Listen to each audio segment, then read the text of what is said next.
Hey everybody, it's Michelle LaVore and Devin Moore coming at ya. And today we are bringing you a parenting video. Parenting Wednesday. So, why does my one eye close more than my other one? I don't know. It's weird. It's a good question. Anyway, continue. So, Completely random. we got our, superhero shirts on because And little baby's sleeping, so yes. we're like, "Oh, let's get this video done." Yeah, and because you got to be a superhero to be a parent. Come on, high five on that one 2 times. Oh, I messed it up. You did. I messed up my James Brown. But so today we just kind of wanted to share with you. We were actually talking about this earlier today and felt like it could make a good video. And it was basically, we were just talking about the importance of allowing God to really have the reins. We talked about this in our last video about the presence of God being in your parenting. Yeah. And, but we have an example. Allow God to parent you as you parent your children. Yes. And this really can pertain to more than just parenting. But I just really, I was at home with the kids, and even when I was working and coming home, I really just wanted to have these times with God. I was like, this was like a couple years ago. Yeah, a few years ago. I was just like, I want to have where we pray together and we read the Bible and, try and make this thing happen. And there are many times where I tried and it failed miserably. I didn't really get it anywhere off the ground. But it was still this desire of having our family, because I really wanted to teach them about God.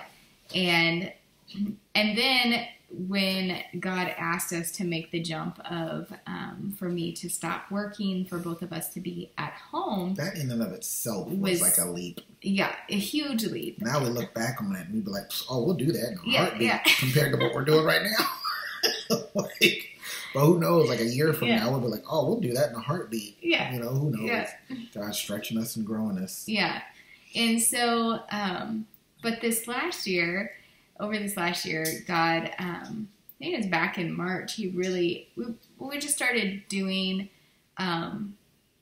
we were doing worship, but then we felt like God really was asking us to do worship and prayer time and Bible reading with the kids in the morning and at night. And so we started doing that. It's like first thing, last thing. Yeah. Yep. But it was God-led. And it has, we have it's been great. At the same time, you're still a parent even during the God times. Gosh. And so sometimes it can, even for us in that, it's like the expectation is, okay, well, they're still kids and, you still have to deal with things. You still have behaviors. Well, it could be the best part of your day or the worst. Yeah. It really could be, because they could be hearing from the Lord and getting visions and saying some really cool stuff, and it's from the Lord, or they can be utterly distracted and going crazy and just being like, oh my gosh, Yeah. But I think what was so amazing is as we've done that, and even probably maybe like in August or so, I just looked back and I was like, wow, God, you answered a prayer that I had, a desire of my heart. And because it was just, I want my kids to know God. And it's like they do. But why do they know God? It's because God led us into a place where He would meet with them.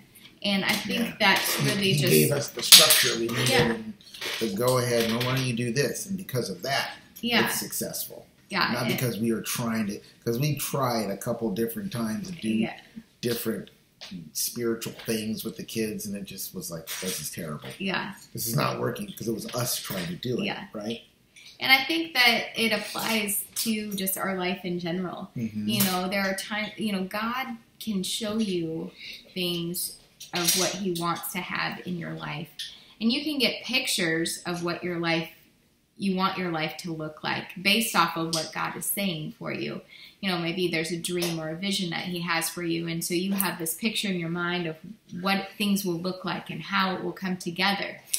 Been there, done that. Yeah. Recently. And still doing that. But I think ultimately it's like when you allow God to work, it may not make sense why he's doing what he's doing, but it's like you'll look back and be like, wow, you fulfilled the desire of my heart. And even during it, you can start to see how God is fulfilling desires of your heart. And even if things aren't looking the way that you thought they were going to look. Sure. And so I just think when it comes to our kids, it is so, so important. God can give you visions and just even just insight into who he's made them to be, but to just allow God to work in your life, orchestrate your life so that he can bring those things out in your kids and the desires that he has for them. And that really is just, I think, so, so important, is to allow God the ability to have that place.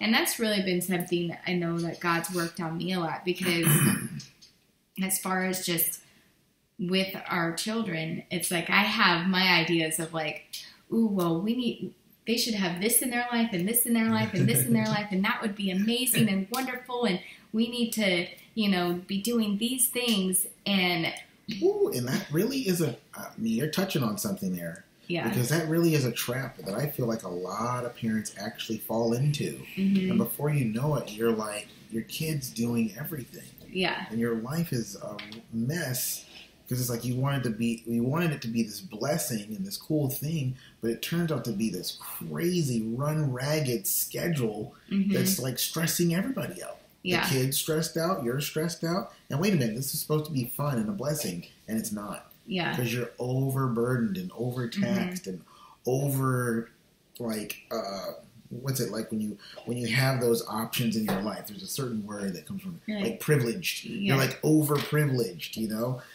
And it's like you just have too much stuff going on, too much good stuff. Yeah. I like a Cinnabon as much as anyone.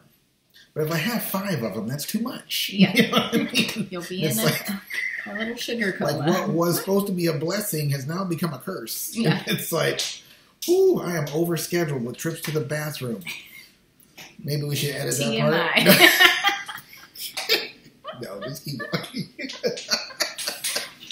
I'm overburdened. But that's really been something he's been working on with me. And I think it's kind of been an interesting journey, because it's been very frustrating for me, because so much of what I've wanted to do with my kids, I actually have not been able to do, because you have to have money to do things, resources, and all of those. And it's like, we haven't had that. And so, I'm going to interrupt. And then the Lord he basically, before we get any breakthrough or massive amounts of money coming in or whatever, the Lord's already shown us, like, don't do that. Yeah. He's like, do not do that. Because when the breakthrough comes and when the money begins to flow and the streams start to happen, don't just be like, yeah, we've got it. Now we can go and run and do all these things. Yeah. God, the wisdom of the Lord is like, don't do that. Yeah. Pick like one, like, what is it, like 3 days a week where you're doing stuff. Mm-hmm. The other days, do not have anything scheduled. Yeah.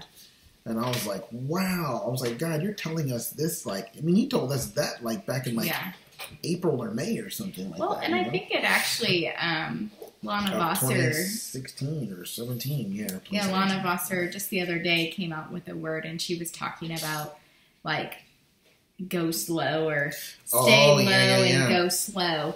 And I think that's really a place that God is bringing his people to, this place where you're not feeling this.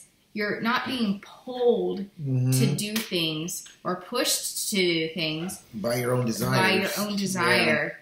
And that's really been huge for me, because it's like, ooh, when we're able, let's do this, let's do that. And that's something I really feel like God's been just stripping away, because then it allows him the ability to say, okay, let's move in this direction. You have to trust at this pace that God has not only your heart and your heart's desires and that of your spouse and your children. Yeah. He's got all that. He has all of it, and he really is working things for your good. He knows what you love and what you don't love. Yeah. You know, and so I think it's so vital, especially with he knows kids. What's going to be best for your kids. Yeah. I think about that all the time, especially like not necessarily in down moments or anything like that. I love my kids, man, and I really want the best for them. And I think about it, and I go, Lord, is this really the best life for my kids right now? And sometimes I get that, and or I get that idea, and almost every time, right away, the Lord's like, it is absolutely the best for them. Yeah. They're going to look back on this. They're going to look. It's like the Lord said to us, you know, you don't understand what I'm doing now, but you will later. Yeah. He's like, and I have called you as a family, so they will. It's going to apply to them as well.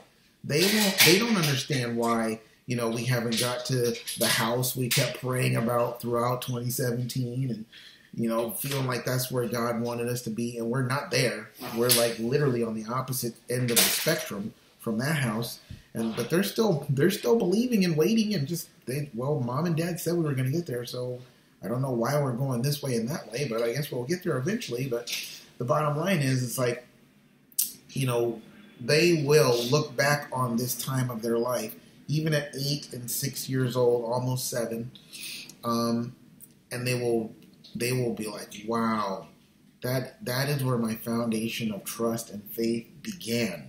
Not where it started, not where it was completed, but yeah. They're going to look back on this time and just be like, wow, so God's given me that, you know, so whenever there's doubt or whenever I'm like, because I know that we're called to do what we're doing, and I really feel like we're doing it the way that God wants us to do it, but it's not turning out. And I did a prayer video about that this morning that actually won't come out till tomorrow morning, but whatever.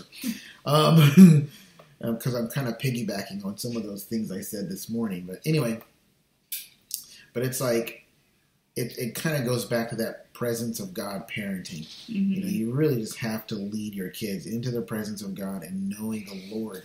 And that's really what's going to set them up for success. Yeah. Not trying to get them in soccer and chess club and you know, you do need to teach them some Texas Hold'em. That's very important for childhood development. You got to teach them that poker, you know. But apart from that, I have no other wisdom from the Lord. Know when to fold them. Yeah, exactly. Poker is life. I'm just telling you. So funny. But yeah, it's not that we're saying we're definitely not saying that don't be involved in things. But what we are saying is we're going to get involved in things. But what we are saying though is allow God to be the first person you go to before you know, kids might come to you like, hey, can I do this? Can I do this? Well, instead of being the one that decides, you can pray and ask God, like, Lord, is this what you want? You can even include them in that. Allow them to even ask God, you know, because kids, people in general, we can be very impulsive. We can think something looks fun and it's like, all right, let's go, yes. But it's like, Lord, is this learning to listen to the Spirit of God? And it's like, is this profitable for my life? Is this really the direction that you want to go? And you can include your kids in that. They can be an active participant in being able to hear from God for their own life. And so it's just, I think overall, just for this particular video, is just the importance of allowing God to, again, be the one that is leading and guiding you as you parent, and to just constantly remind yourself that God has what is good for your entire family in his mind, and he is constantly thinking about that. He is thinking about us all the time, which is so crazy, to think about. Yeah. Well, because when you were talking to me today about these things, weren't you just kind of like in awe of like, wow, God just totally did this? Yeah. So I really was just in awe of the fact that it's like the thing that you wanted, the desire of my heart, he actually fulfilled. And it was in a different way, you know, than I would have expected. Well, and it's a continually doing it type of thing. It just continues. You know? So it's like, for me, it just builds this trust in the Lord that, hey, he's going to continue to do those things. He's going to continue. We have desires in our heart, and he is going to fulfill those desires. But I don't need to concern myself with the how, the when, or the where. Man, no, those are going to take said than done. That's another video. That is. So we just pray that you guys are encouraged, that, you know, and just remember that God is for you, and that who can be against you? Little Life Tree kids. Joa, he's over there going, Dad, don't get started. But all right, let's wrap it up. Yeah. So God bless you guys. Yes. So we just pray that you guys are encouraged by this video. Again, if you have any questions about parenting or kids or anything, please feel free to put that in the comments below, and we will definitely address those. And so, yeah, until next time, we will see you guys later. Yes. Love you guys. See ya. Oh, and he just popped up.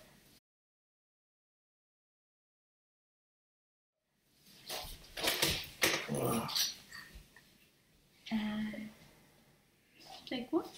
You guys did a video without me? How could you? How could you do that? This is not right. He just popped up right at the end of the video. That is so hilarious. Like, hey, you see yourself, buddy? You see yourself? Look. You see yourself? He's like, I see that keyboard. Who's that? Who is that?